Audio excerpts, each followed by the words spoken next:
Some of the headlines here. The Combine is later this week. A lot is going to be made of the fact that Shedeur Sanders won't be throwing at the Combine. Do not get tricked. You don't need to click on this. And that's what this is. It's clickbait. Quarterbacks who skip out on throwing at the Combine. Now, it used to be you were hiding something. Or, maybe it's a mechanical flaw. Maybe your arm is hurt. Maybe something happened during the regular season. That no longer holds weight. The Combine really isn't about on the field. It's really about medicals and team interviews. That's the most important things, especially medicals. They just want to know, are you really 6'3"? How healthy are you?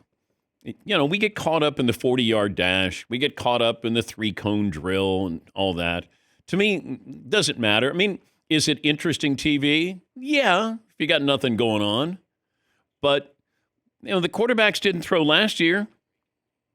Caleb Williams, Drake May, Jaden Daniels all opted to throw at their pro days.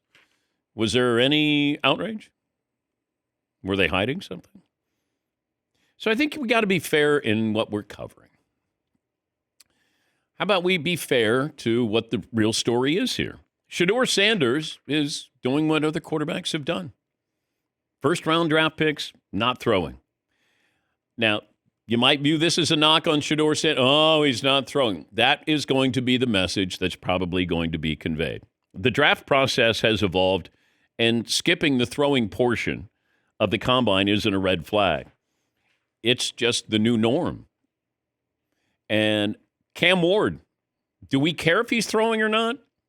And the reason why we don't care if he's throwing or not, because he's not clickbait. You're not clicking on some. If Cam Ward decides he's not going, he opted out of the second half of his bowl game, and that was a red flag to some people. That did get covered. And I get it.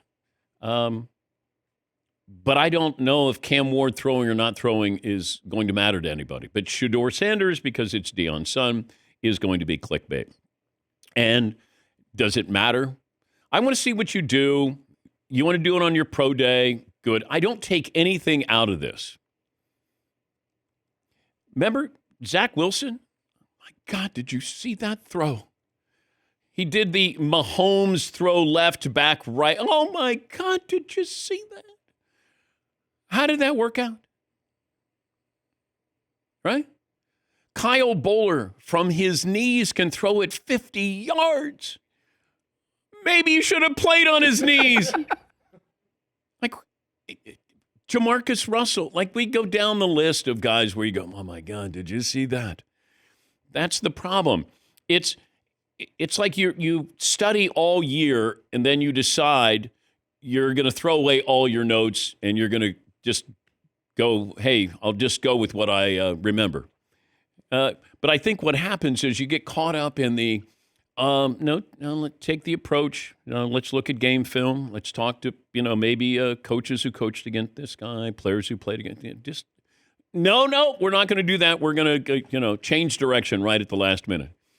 That's why you have teams that are littered with quarterbacks who didn't make it for a variety of reasons. No one was talking about Jaden Daniels last year. It was, Caleb Williams. He's going to be the guy. Drake May, I don't know, ACC, flawed mechanics. Bo Nix, I played with two different teams, but I don't know. We tend to put the negative out there instead of looking that Drake May proved that he could play. Caleb Williams, we're going to be waiting. And is he going to be compared with Jaden Daniels? We had Jaden Daniels as an MVP candidate. Bo Nix was wonderful. Led his team to the playoffs. And these two quarterbacks this year would be behind those quarterbacks who were taken last year, in my opinion. I don't think any of them are better than Bo Nix, and he was the last one. But these teams have needs. Tennessee is, are they going to take a quarterback? The Browns going to take a quarterback. The Giants going to take a quarterback. The Raiders going to take. Once again, when you fall into this trap, we need a quarterback. No, you need your quarterback. Who is the right quarterback for this team? Not we need a quarterback, because that's when you take a quarterback who maybe isn't the right guy. Unless you say Shedeur Sanders and Cam Ward, they are the same quarterbacks. They're graded the same. Okay. Now, where do they rank with the other players in this draft? You might pass up on Mason Graham out of Michigan, who might be a top 5 player. Abdul Carter. Like, these guys are impact players who might be Pro Bowl players while you're trying to find your quarterback. That's where you get in. You find danger there. More often than not, you find danger because you got to get a quarterback. Tennessee, yeah, you need a quarterback. Is Cam Ward or Shedeur Sanders the quarterback? Or would you be better suited at taking Travis Hunter? Or would you be better served by trying to get Kirk Cousins for another year? Or Sam Darnold? Like, that's where teams make mistakes because they reach, and they always reach on a quarterback. But Shedeur Sanders, not throwing at the combine, I couldn't care less. Yes, Eden. Some quarterbacks absolutely need to throw at the combine. I think Cam Ward, if I'm Cam Ward, I go balls out, like throwing balls out. Not literally. No, like let's throw some footballs out and be the talk of the combine. If you're confident in yourself, take over the combine. If Shedeur's not throwing, I am. Like, I look forward to seeing Jackson Dart, who I think is a first-round talent at quarterback. I think he's underrated talent. Now, might go at the end of first round, maybe second round, third round. I don't know. Haven't seen, draft grades on him. But I know what I saw. Athletic, can throw, and has a coach who knows a thing or two about quarterbacks. So I think sometimes when you watch that guy, even pro days are supposed to be, you're supposed to look good. It's like your high school highlight tape. It's supposed to be good. You don't show the misses. No. Hey, he dribbled off his shoe. Yes, Paulie. I go back to that. You said, what was it, Christian Ponder? Remember that draft 2011? Cam Newton went number 1, and everyone needed a quarterback. And it was like Blaine Gabbert went.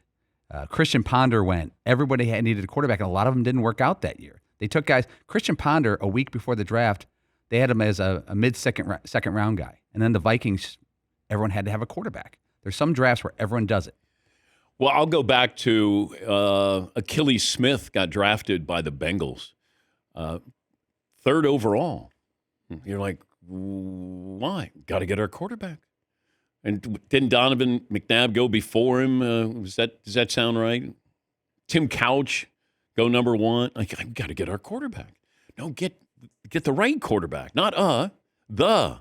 Yes, Seton. I remember in the Christian Ponder era, as it will forever be known, of overreaching, there were these funny storylines about how, and it was really a lot had to do with, I think, Tom Brady, and no. The best quarterbacks are later in the draft. Everybody's reaching for these guys up here. Most of them don't work out, so anybody that's graded like a 3rd rounder, we're going to take in the 1st round because we're flipping the script on where the value actually is. I remember it being one of the craziest times and most confusing times to talk about the draft because it would be like, well, this guy's projected as a 1st rounder. Right. That's why he's going to fall to the 4th. Yeah. Like, what the hell? This guy's a 5th rounder. Right. He might go top 10. What? Why?